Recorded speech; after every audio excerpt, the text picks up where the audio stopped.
시 한 편 한번 보고 시작하겠습니다. 이중고라는 제목을 가진 시입니다. 이중고라는 말이 뭔지 아세요? 고생이 두 개라는 얘기가 아닙니다. 계속해서 연달아 오는 고생을 바로 이중고라고 그러지요. 그러니까 고생 두 개보다 더 심한 겁니다. 계속되는 고통을 이중고라고 그러는데 제목이 그래요.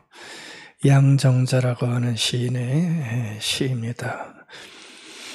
시어머님 교통사고 당해 병원에 1년 넘게 식물인간으로 누워 계시고 홀 시아버님이나 다름없는 시아버님 시중에 개구쟁이 두 아들, 까다로운 남편 시중에, 이런 건 참 불만이에요. 왜 남편 항상 까다롭죠? 예, 여기도 또 그렇게 나왔네요. 까다로운 남편 시중에 병원 일이야, 집안 일이야, 학교 일에 늘 허둥지둥 살고 있는, 늘 피곤하고 지쳐 보이는,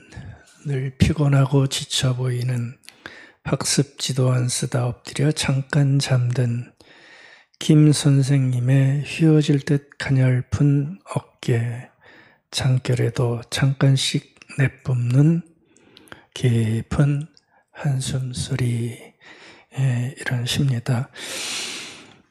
고나게 잠든 동료 교사의 모습을 보면서 써내려간 시인 것 같지요. 양정자 시인이 교사였습니다. 아마 김 선생님인 것 같은데 사방팔방 동동거리면서 살아갔던 것 같아요. 근데 그 모습을 보면서 마음이 짠했던 것 같습니다. 늘 피곤하고 지쳐 보이는 김 선생님, 이렇게 나오고 있습니다. 근데 김 선생님 뿐이겠습니까? 그렇죠? 산다는 것은 어쩌면 피곤한 것인데 많은 이들이 피곤한 채 살아가고 있습니다. 저는 이 시를 보면서 우리 권사님들 생각을 조금 해봤어요. 다 저렇게 사셨겠구나. 그렇죠? 계속되는 어려움들 안고 사시다가 다 여기까지 오신 것이라는 생각도 해봤습니다. 많이들 피곤하게 살고 있습니다. 여러분들은 피곤할 때 그동안 어떻게 하셨어요? 쉰 분도 있고 여행 가신 분도 있겠지만 오늘 말씀을 통해서 이걸 좀 같이 살펴보려고 합니다. 지치고 아주 시달릴 때, 많이 힘들 때 어떻게 해야 되는가. 오늘 말씀이 피곤한 우리 모두들에게 빛이 되는 말씀이 되기를 바라면서 말씀 나누도록 하겠습니다. 오늘 말씀 7절에 보면 한번 보시겠어요? 피곤이라는 말이 나오죠. 오늘 주제인데 피곤이라는 말이 나와요. 주님, 내 영혼이 피곤합니다. 몸이 아니고 영입니다. 내 영이 피곤합니다. 속히 응답해 주십시오. 굉장히 힘든 상황입니다. 그리고 지치고 힘들 때 기도하는 장면입니다. 이 시를 다윗이 진 것으로 알고 있는데 지금 다윗이 아들이 아버지를 죽이려고 쫓아다녔죠. 압살롬이 반역을 일으킵니다. 바로 그렇게 쫓기고 있는 상황에서 다윗이 도망다니면서 드리고 있는 바로 그 기도가 시편 143편이에요. 한번 생각해 보시겠어요? 아들한테 쫓기면서 도망다니는 아버지의 마음, 그렇죠? 아버지의 마음. 쫓기면서도 아버지는 아들을 죽이고 싶어 하지 않았죠. 한번 생각을 해보시죠. 아버지의 마음이 어땠을까? 그 아버지의 마음을 잘 나타내는 구절이 4절에 나와요. 내 심령이 속에서 상하며, 속상한 거죠. 심령이 상해요. 내 마음이 내 속에서 참담합니다. 아버지의 마음을 아주 잘 표현해 주고 있습니다. 뭐 사는 게 사는 것 같지 않았겠죠. 예, 다른 이도 아니고 아들이 죽이려고 달려들고 권력을 차지하려고 달려들고 이러니 얼마나 참담하겠습니까? 삶의 지침, 피곤함이 주는 파편들이 있습니다. 피곤하면 나타나는, 영혼이 피곤할 때 나타나는 파편들이 있는데 그건 다른 것이 아닙니다. 거기 참담함이라는 단어 나왔는데 참담함을 느끼시오. 그게 피곤이 주는 파편들입니다. 참담함이 뭐지요? 너무 비극적이고 뭐 어떻게 할 수 없는 처참함, 그런 마음이 드는 거예요. 이게 우리 영혼이 피곤할 때 나타나는 증상 아닙니까? 또 절망도 나타날 것이고요. 스크린에 나왔죠? 얼마나 또 우울해집니까? 피곤하면. 몸이 피곤해도 그렇지만 내 영혼이, 내 정신이 뭔가에 눌려서 피곤하게 되어지면 얼마나 우울합니까? 또 어떤 현상에 대해서 미움이 생기고 냉기가 싹 돌아가고 어둠이 짙게 깔리고 삶의 긍정보다는 부정이 자꾸 생기고요. 그리고 짜증이 나도 모르게 일어나는 이런 파편들이 우리 삶의 피곤이 만들어내는 아픔들이겠죠. 저기 나오는 단어들 보기만 해도 저는 싫어요. 그렇죠? 얼마나 아픈 단어들입니까? 그래서 피곤은, 우리 삶의 지침은 어떻게든 풀어내야 됩니다. 특별히 신앙인들은 오늘 말씀드릴 텐데 우리도 피곤이 있고 영혼이 가랄 때가 있는데 그때 이것을 풀어내야 됩니다. 풀어내지 않으면 그 파편들 외에 우리의 믿음에 금이 가고 하나님에 대한 불신이 깊어집니다. 그래서 우리가 넘길 수 없는 이 삶의 피곤함 앞에서 참 지혜로워져야 되고요.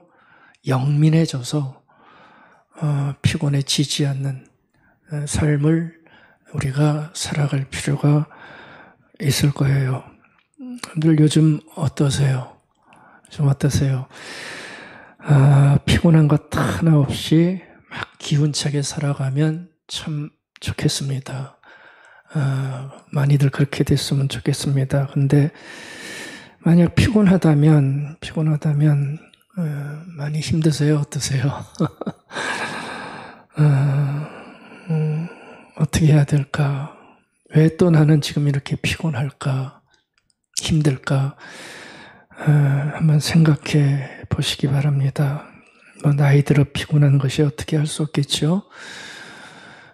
근데 피곤한 것이 나를 피곤하게 만드는 어떤 것이 있다면 우리가 좀 잘 살펴봐서 벗어나는 게, 그것도 조금 더 일찍 벗어나는 게 훨씬 더 우리에게 좋을 것입니다. 오늘 본문에 보면 그렇게 참담해하고 있는 다윗이 내 자신의 영혼이 너무 힘든 때, 뭐 상상이나 될까요? 너무나 그 영혼이 피폐할 때, 힘들 때 다윗이 기도하면서 우리에게 보여준 모습이 몇 가지 나와요. 그걸 좀 살펴보고 싶어요. 그리고 배우고 싶은 거죠. 세 가지를 좀 제가 집어왔는데 한번 좀 살펴볼 만한 모습이다 생각이 들어갑니다. 첫 번째 모습이 8절에 나옵니다. 8절에 나오는데 참 예상을 깨는 모습이 거기에 나와요.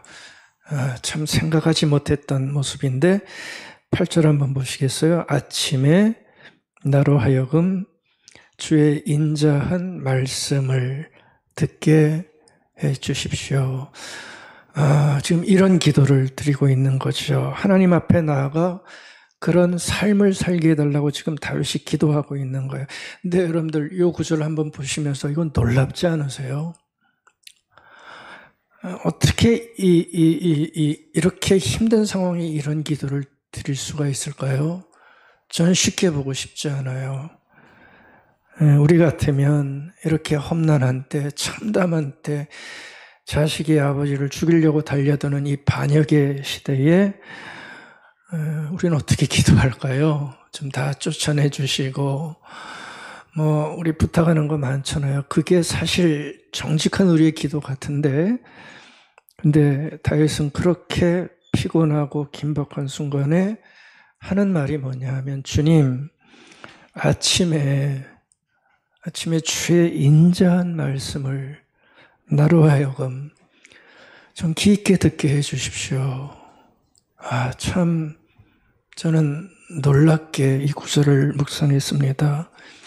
여러분들, 우리는 영혼이 참담하고 정말 죽을 것 같아서 막 이렇게 신경이 곤두서 있잖아요. 다 귀찮고 속상하고, 여러분들 다 아실 거예요. 우리 이 정도 살았으면. 그때 우리의 모습 보면 다 보이잖아요. 그렇죠? 근데 다윗은 얼마나 평안한 기도를 하는지 모르겠어요. 그와 같은 상황에 주님, 아침에 주께서 주시는 인자한 말씀, 새 번역에 보면 변함없으신 사랑의 말씀, 공동 번역에 보면 주님의 고마운 말씀, 새한글 새로 번역된 성경에 보면 주님의 한결같으신 사랑의 이야기. 참 멋있어요. 다윗이 지금 그러고 기도하는 거예요. 주님, 참담하지만 이런 참담한 마음을 가지고 그럼에도 내가 아침에 주의 인자한 말씀, 한결같으신 사랑의 당신의 그 이야기, 변함없으신 사랑의 그 말씀, 그거 좀 듣게 해 주십시오. 아멘. 참 놀라워요. 왜 이런 기도를 드렸을까요? 그 험악한 때에 다 죽여주십시오. 다 물리쳐 주십시오. 세력을 모으게 해 주십시오. 그 악에 바쳐서 드릴 수 있잖아요. 기도도. 근데요, 아침에 주의 한결같으신 사랑의 이야기를 나에게 좀 들려주십시오. 왜 이렇게 기도했겠습니까? 한결같은 사랑의 이야기, 말씀 안에 다윗은 길이 있다는 것을 알고 있지 않았을까요? 몰랐다면 이런 기도 안 했겠죠. 한결같으신 주의 고마운 말씀 안에 그 어려운 상황을 이길 지혜가 있다는 것, 그리고 그 말씀을 내가 받게 되어지면 내 영혼이 피곤한 참담한 그때에 나를 위로할 유일한 말씀이 그 말씀에 있다는 것, 그리고 나를 깨닫게 하는 힘이 있다는 것을 다윗은 아마 알고 있었기에 비록 피곤하고 참담하고 너무 힘들지만 아마 이런 기도를 하고 있는 것으로 저는 보고 싶습니다. 아마 모르긴 해도 다윗은 힘들었지만 아침마다 고요히 일어나 한결같으신 주님의 사랑 이야기를 묵상하면서 피곤하고 아픈 자신의 영혼에 인자하신 주님의 말씀을 심어 나가면서 힘을 얻었을 것 같습니다. 여러분들, 이 장면 내 영혼이 피곤할 때마다 한번 적용해 보시고 고민해 보시기 바랍니다. 내 영혼이 피곤할 때 나의 모습을 한번 되비치시면서 한번 바라보시면 좋겠어요. 그 유명한 인도의 시성 타고르가 있죠. 타고르의 기탄잘리라고 하는 유명한 시가 있는데 거기 보면 비슷한 장면이 하나 있어요. 제가 그거 적어왔어요. 피곤에 지친 나는, 이 사람은 왜 피곤했는지 모르겠어요. 피곤에 지쳐서 나른한 잠에 들면서 모든 일이 정지되었다고 생각했습니다. 정지가 뭐죠? 이제 다 끝났구나. 더 이상 길이 없구나. 다 정지되었다고 생각했습니다. 근데 아침이 되어 눈은 떴는데 놀라운 일이 벌어진 거예요. 내 정원에 꽃들의 기적으로 가득한 것을 나는 보게 되었습니다. 이런 시 하나를 남겨줬습니다. 그러니까 피곤해갖고 그냥 이제 될 대로 돼, 다 끝났어. 그리고 잠이 들어서 아침에 딱 깨보니까 자기 정원에 뭐가 있어요? 화려한 꽃들이 만발에 있는 걸 본 거예요. 꽃이 상징하는 게 뭐겠어요? 소생이고 희망이고 힘 아닙니까? 아름다운 꽃들이 자기 눈앞에, 자기 정원에 확 펴있는 걸 봤어요. 굉장한 것을 지금 말해주고 있는 장면입니다. 왜 이렇게 꽃이 피었을까요?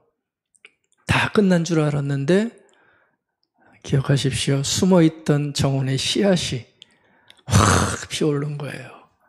숨어 있었던, 눈에 보이지 않던 씨앗이 언제 뿌려놨겠죠? 그렇죠? 씨앗이 뭔지 모르겠어요. 언제 뿌려놨을 거예요. 그러니까 씨앗 잘 뿌리시기 바랍니다. 선이든 사랑이든 뭐든 잘 뿌려놓으세요. 그거 얘기하는 거예요. 그게 확 하고 꽃을 피웠다는 것이요. 숨겨져 있던 씨앗이 자기도 모르게 꽃을 피운 거예요. 아침마다 듣는 주의 인자한 말씀도 저는 다르지 않다고 봅니다.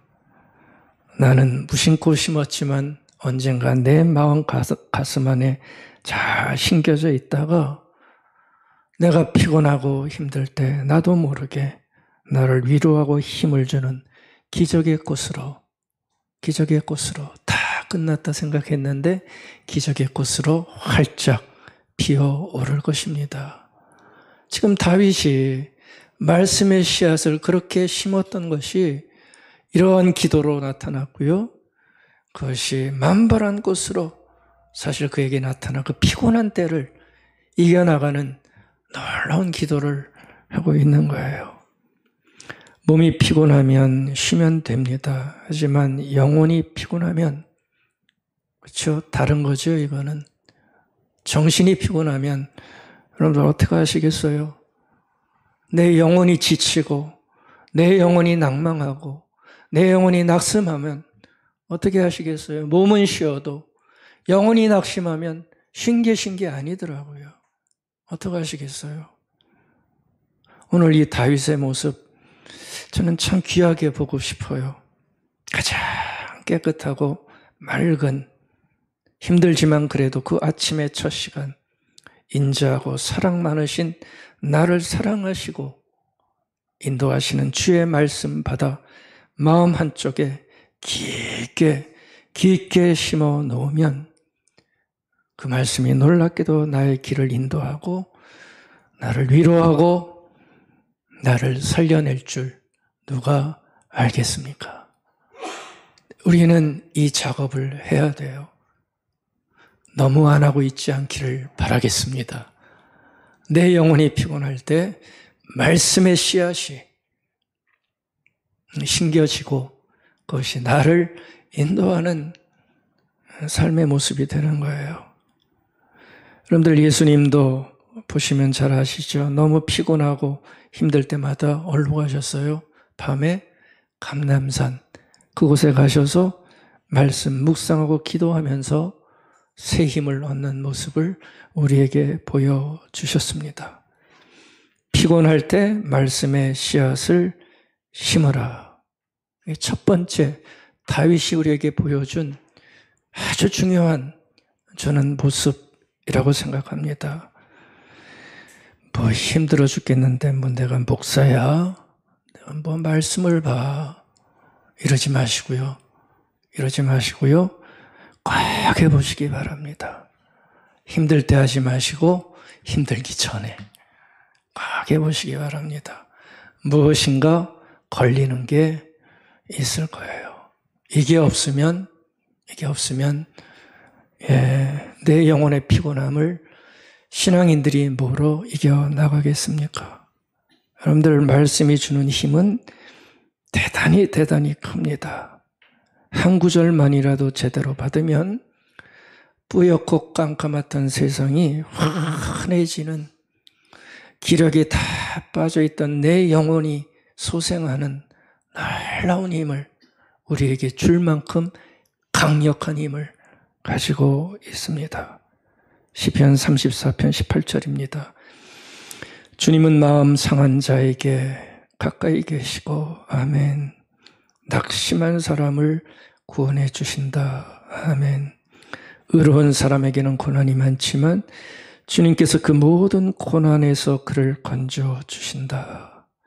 뼈마디 하나하나 모두 지켜주시니 어느 것 하나도 부러지지 않는다.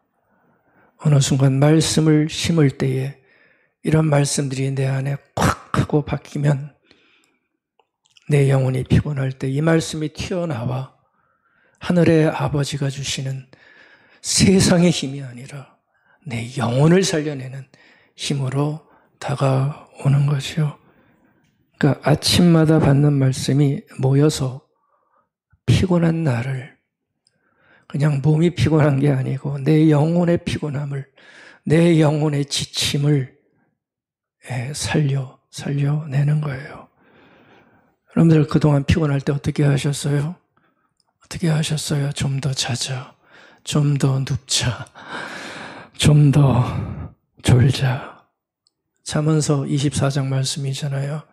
그러면 남는 거 아무것도 없습니다. 다윗처럼 아침에 주의 인자한 주의 말씀 받아서 꼭 심어내시기 바랍니다. 우리 안 늦었습니다. 안 늦었습니다. 그럴 때 피곤한 영혼이 활기찬 영혼으로 체인지 될 거예요. 아멘. 두 번째, 다윗이 영혼이 피곤하고 낙심될 때 무엇을 했는가? 또 우리가 무엇을 해야 되는가? 두 번째는 악기를 주님께 맡기는 그 삶의 모습을 꼭 가져야 됩니다. 우리가 낙심하고 내 영혼이 피곤하면 길이 다 막혔다고 생각하잖아요. 그렇죠? 이제는 다 길이 막혔어. 끝이야. 이렇게 생각하는데 바로 그때 뭘 해야 되냐면, 아니요. 앞길이 있고 앞길을 주님께 맡기겠습니다 하는 단호한 마음의 다짐이 필요하다는 것이요. 그런데 아이들이, 갓난장이들이 부모 품에 안겨서 얼마나 편안함을 누려요. 그렇죠? 아이들이 부모 품에 있으면 편안한 거예요. 편안한 거예요. 마찬가지예요. 우리도 주님 품에 있고 주님께 맡기면 거기에서 자유함이 생기고 평안함이 생길 수밖에 없어요. 그러니까 내 영혼이 피곤할 때 어디서 우리가 피곤을 풀고 마음의 안정을 얻어요? 다른 데서 못 얻어요. 주님께 나아가 내 앞길을, 막혔다고 생각하는 나의 인생의 길을 주님 나를 맡아주십시오 하는 그 모습을 가지고 우리가 나아가야 되는 것이요. 8절 보시겠어요? 내가 주를 의뢰합니다. 내가 다닐 길을 알게 하소서. 지금 다윗은 길이 없어요. 다 막혔어요, 다윗은. 근데 그 막힌 상황 속에서 내가 그래도 주님을 의지합니다. 내가 다닐 길을, 내가 가야 할 길을 좀 알게 해 주십시오. 여러분들, 이런 기도는요, 아무나 하는 게 아니고요, 아침마다 주의 인자한 말씀을 듣는 사람들에게서 나오는 기적 같은 고백입니다. 주의 인자한 말씀을 듣지 못하는 사람은 이런 기도 못해요. 이런 기도 못해요. 이렇게 해봤자 뭐 사람이나 만나겠죠. 좀 도와줄래? 이게 끝이에요.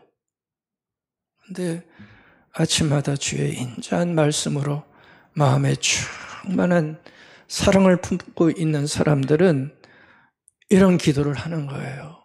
내가 주님을 그래도 의지합니다. 주님을 의뢰하니 나를 받아주시고 막혔던 나의 길을 뚫으시사 다닐 길을 알게 해 주십시오. 이렇게 기도할 수가 있는 것이요. 이런 기도가 있는 것과 없는 것과는 굉장한 큰 차이입니다. 그런데 우리가 피곤하고 지치면 그런 상태에서 나오는 정서는 결코 신뢰가 아니잖아요. 그렇죠? 신뢰가 아니에요. 믿음이 아니에요. 불신과 의심으로 가득 차게 되는데 보십시오. 말씀의 씨앗을 가진 다윗은 끝내 주님을 난 그래도 이 지경이 됐어도 주님을 신뢰하겠습니다. 자신의 앞길을 인도해 주십시오. 내가 다닐 길을 알게 하소서. 아멘. 이게 무슨 얘기냐 하면 일어나는 모든 일을 다 주님께 맡기겠다는 거예요. 다닐 길을 알게 하소서. 모든 걸 다 주님께 맡기겠다는 거예요. 안 그러면 이런 기도 못하죠.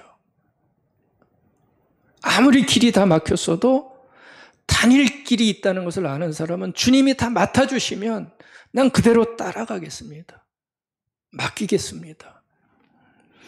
여러분들 성경에 보면 맡긴다는 말 참 많이 나오고 여러분들도 이 단어 많이 쓰시죠. 이거 무슨 단어인지 알고 쓰세요? 맡긴다는 게 무엇이요? 주님께 맡긴다? 이게 무슨 뜻인 것 같아요? 아는 것 같은데 표현은 못하겠죠. 이게 주로 세 가지 뜻으로 정리하시면 됩니다. 첫 번째가 맡긴다는 나의 계획에 나를 맡기는 것이 아니라 하나님의 계획을 내가 믿고 신뢰합니다. 그 뜻이에요. 이해되시죠?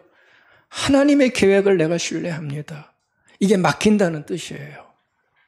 내 계획과 뜻을 신뢰해서 살아가는 것이 아니라 이제는 나는 내 계획을 다 버리고 하나님의 계획에 내가 온전히 신뢰하여 그렇게 다 하나님께 내가 맡기겠습니다. 이게 맡긴다는 뜻이에요. 하나님의 계획을 따르겠습니다. 두 번째, 하나님께 맡기니 나에게 염려하지 않겠습니다라는 고백입니다. 그렇죠? 맡긴다는 것은 나는 이제 염려하지 않을게요. 지금 힘들어서 염려 가운데 불안 가운데 우리가 닫혀 있지만 맡긴다는 그 고백을 통해서 이제 나는 주님께 다 맡겨놨으니 나 이제 염려하지 않을게요. 주님이 다 알아서 하세요. 바로 이 뜻입니다. 그러니까 맡겨놓고 염려하면 맡긴 거예요? 안 한 거예요? 안 한 거예요. 그러니까 우리가 얼마나 모순이에요. 맡긴다는 맨날 얘기해놓고 걱정할 건 뭐 더해. 맡기는 게 아니에요. 맡긴다는 것은 염려까지 하지 않겠다는 거예요. 세 번째 뜻은 하나님의 뜻에 복종한다는 거예요.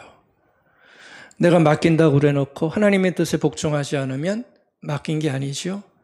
맡긴다 그러면 하나님이 뭐라 하시든 나는 그 뜻에 복종하겠습니다. 이게 맡긴다는 뜻이에요. 세 가지입니다. 하나님의 계획을 내가 전적으로 신뢰합니다. 따라가겠습니다. 그리고 염려하지 않겠습니다. 버리겠습니다. 하나님의 뜻에 복종하겠습니다. 쉽게 비유하면 운전대를 하나님께 맡기는 거예요. 그렇죠? 운전대를 하나님께 맡긴 거예요. 하나님께 운전대 맡겨놓고 옆에서 하나님 일로 가세요. 그럼 맡긴 건가요? 아니, 운전하는 사람 마음이에요. 하나님께 맡긴다는 것은 하나님께 운전대를 맡긴 이상 나는 하나님의 계획을 믿고 그대로 타고 나는 가면 되는 거예요. 하나님께 운전대 맡겨놓고 하나님 사고 날까 봐 막 전전긍긍해. 하나님 천천히 가세요. 바보죠. 하나님께 운전대 맡겼으면 어떻게 해야 되나요? 마음 놓고 가시는 거예요. 이 생과 저 생에 하나님의 섭리가 있다면 그냥 마음 놓고 가시는 거예요. 이럴 때는 염려하고 이럴 때는 의심하고 그게 아니고 하나님께 운전대 맡겼으면 가는 거죠. 평안하게 하나님이 운전해 주시니까. 여러분들 그렇게 평안하게 가시기 바랍니다. 이게 맡긴다는 거예요. 그러니까 여러분들 우리가 신뢰가 적어지면 하나님을 향한 이런 신뢰가 적어지면 피곤은 더 깊어질 수밖에 없습니다. 그렇겠죠? 하나님에 대한 신뢰, 맡김이 적어지면 우리는 피곤해서 벗어날 수 없고 짓눌림에서 일어날 수가 없습니다. 주님을 신뢰하고 내 앞길을 맡길 때, 내 장래를 주 앞에 맡길 때 그때 비로소 피곤한 내 영혼의 안식의 빛이 샥 하고 비춰지는 겁니다. 여러분들, 우리도 살 길을, 앞길을, 장래일을 주님께 맡기고 살아가십시다. 이것이 피곤한 인생길을 살아가는 모든 그리스도인들이 가져야 할 굉장히 중요한 삶의 고백이어야 됩니다. 운전대 맡겼으면 따라가면 되는 것 아니겠어요? 베드로전서 5장 7절입니다.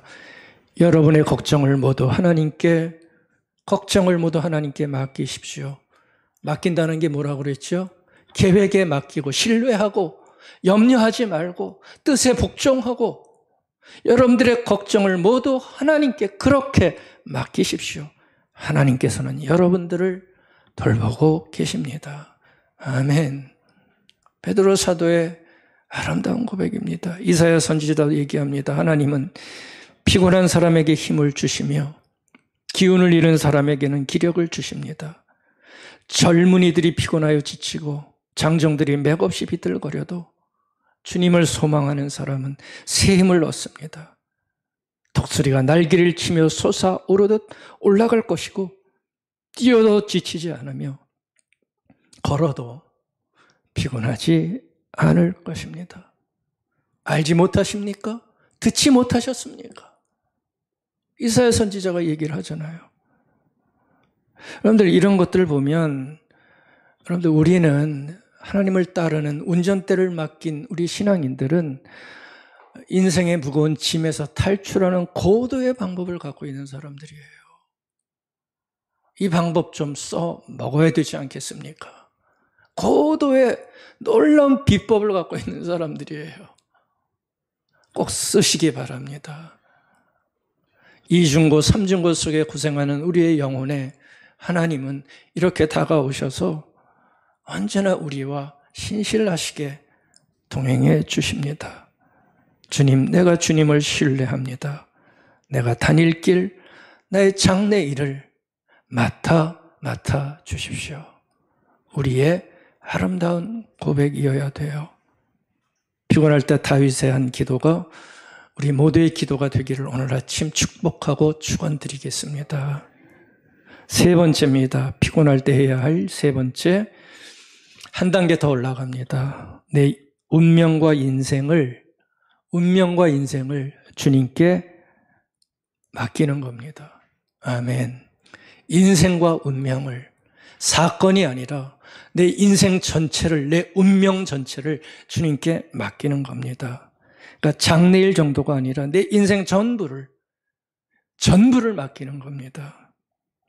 여러분들, 인생 전부를 맡긴다는 것은 사실 우리 신앙인들이 할 수 있는 가장 최고의 행동이죠. 안 그렇습니까? 인생 전부를 하나님께 맡기는 것, 우리의 최고의 행동이에요. 가장 아름다운 행동이에요. 가장 믿음 좋은 행동이에요. 하나님을 믿는다는 게 뭐겠어요? 내 운명을 맡기는 게 믿는다는 거잖아요. 가장 아름다운 모습이에요. 목사가 돼놓고, 장로가 돼놓고, 권사가 돼놓고 하나님께 인생을 맡긴다는 게 아니라 다른 얘기하면 그게 어떻게 되겠어요? 내 인생 전부를 맡기는 거예요. 그게 가장 아름다운 행동이에요. 어떤 피곤이 와도, 내 영혼이 어떤 무너지는 일을 당해도 하나님, 내 인생 전부를 맡아주십시오. 아멘. 아멘. 그거예요. 그게 신앙이에요. 그게 가장 아름다운 신앙인의 행위 아니겠습니까? 12절 보십시오. 주의 인자하심으로 나의 원수들을, 적들이죠, enemy, 적들을 끊으시고 내 영혼을 괴롭게 하는 자를 다 멸하소서. 나는 주의 종이니이다. 마지막에 참 비장하게 끝나죠. 나는 뭐라고요? 주의 종입니다. 비장한 고백입니다. 이게 다른 말로 하면 내 운명은 주님 손에 달려 있습니다. 그 얘기예요.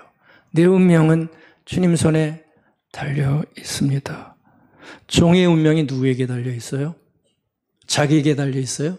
아니죠. 종의 운명은, 종의 인생은 주인에게 달려 있는 거예요. 그 얘기하는 거예요. 그것처럼 내 운명도, 내 인생도 My Lord, 주님 손에 달려 있습니다. 어떤 누구도 나를 해할 수 없습니다. 아멘. 주님 손에 달려 있습니다. 내 인생을 그러니 맡아 주십시오. 나는 주의 종입니다. 이렇게 고백하고 있어요. 다윗이 하나님의 종이라면 우리는 누구의 종이죠? 그리스도의 종이죠. 그렇죠? 그리스도의 종이에요. 그리스도의 종이란 주님이 보호하는 존재라는 얘기입니다. 우린 그런 종입니다. 주님의 은혜 안에 있는 존재라는 겁니다. 우리 얼마나 아름다운 인생입니까? 우리 주님은 세상의 주인들처럼 달면 삼키고 쓰면 뱉는 그런 주인이 아니지요. 우리 주님은 목자이십니다. 우리 주님은 목자이십니다. 우리는 목자의 종입니다. 여호와는 나의 목자시니 내가 부족함이 없으리로다. 그가 나를 푸른 풀밭에 누이시며 쉴 만한 물가로 인도하시는도다. 내 영혼을 소생시키시고 자기 이름을 위하여 의의 길로 인도하시는도다. 내가 사망의 음침한 골짜기로 다닐지라도 해를 두려워하지 않을 것은 주께서 나와 함께 하심이라. 주의 지팡이와 막대기가 나를 안위하시나이다. 주께서 내 원수의 목전에서 내게 상을 차려주시고 아멘. 기름을 내 머리에 부으셨으니 내 잔이 넘치나이다. 내 평생의 선하심과 인자하심이 반드시 나를 따르리니 내가 여호와의 집에 영원히 살겠습니다. 이게 우리 목자가 되시는 주님이 하시는 일입니다. 우리는 그러한 분의 보호받는 종들입니다. 은혜를 받는 존재들입니다. 이 존재감을 잊지 마십시다. 신자는 그렇게 값싼 존재들이 아닙니다. 우리가 믿는 하나님은 그렇게 값어치 없는 존재가 아니십니다. 우리를 사랑하고 보호하고 끝까지 인도하시는 목자이십니다. 그러니까 내 운명을 믿고 맡겨도 됩니다. 너무 걱정하지 마십시다. 너무 걱정하지 마십시다. 이 생과 금생의 유일한 위로 우리 아버지십니다. 너무 걱정할 필요 없어요. 초대교부 가운데 크리소스톰이라고 하는 아주 유명한 분이 있어요. 설교자로 대단한 명성을 가진 분인데 이 사람이 황제 숭배를 거부합니다. 그때는 이거 거부하면 큰일 날 때였거든요. 황제 숭배를 거부해요.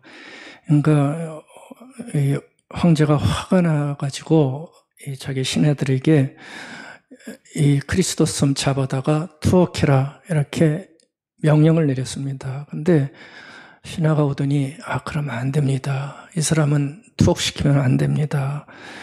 이 사람 독방에 가두면 오히려 더 기도 열심히 할 겁니다. 이 사람이 기도 열심히 하면 더 많은 문제가 생깁니다.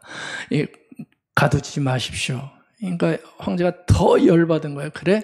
그럼 악질범들이 있는 그 방으로 집어쳐넣어 그러는 거예요. 그러니까 또 신하들이 고개를 절레절레 흔들면서 그래도 안 됩니다. 이 사람 거기 집어넣으면 악질범들이 변해가지고 새 사람 됩니다. 그러면 더 난리 납니다. 황제가 가만히 듣더니 그럼 죽여버려. 그랬어요. 그러니까 이 신하들이 또 반대하는 거예요. 이 사람 죽이면 이 사람은 그걸 순교로 알고 만세를 부를 겁니다. 추종자들이 더 늘어날 겁니다. 이 사람 어떻게 될게요? 죽였을까요? 못 죽였을까요? 못 죽이고요. 유배 보내요. 유배를 보내요. 여러분들 인생과 운명을 하늘에 맡긴 사람은 이렇습니다. 그렇게 두려워하지 않고 편안합니다. 왜요? 맡겼어요. 아까 맡겼다는 의미 말씀드렸죠? 맡겼어요. 여러분들 우리도 이런 믿음 가지면 얼마나 좋을까요? 우리 너무 전전긍긍하지 않나요? 저부터 여러분들 모두 다 일어나는 모든 일 하나에 너무나 바람처럼 살랑살랑 나는 바람처럼 너무 자주 넘어져요. 흔들려요. 겉으로는 멀쩡해도 속으로는 왔다 갔다 왔다 갔다 하나님 뭐 이래 왔다 갔다 흔들려요. 이런 우리를 향하여 성경 끊임없이 맡겨라 맡겨라 말씀하시는데 여러분들이 선택하셔야죠. 어떻게 하시겠어요? 다윗은 아들이 아버지를 죽이겠다고는 이 비현실적인 참담한 상황에서 얼마나 가슴이 미어지고 아팠겠습니까? 너무 피곤하고 자신의 고백처럼 피곤하고 힘이 들어요. 너무 피곤하고 힘이 들어. 근데 무너지지 않아요. 그에겐 기도가 있었죠. 하나님, 내 기도를 들으시고 응답해 주십시오. 아침마다 주의 인자한 말씀을 나에게 또 들려주시고 내 앞길, 내 인생과 운명을 맡아 주십시오. 그렇게 다윗은 기도하고 있습니다. 손을 높이 들고 그렇게 기도하고 있습니다. 영혼이 피곤하고 영혼이 아플 때 우리 그리스도의 사람들이 가져야 할 본질적인 모습을 오늘 아침 보여주었습니다. 우리 모두 다 피곤과 불안에 지지 말고 주의 인생을 맡긴 자로서 담대하게 살아가는 믿음의 인생 살아가시기를 바라겠습니다. 아멘.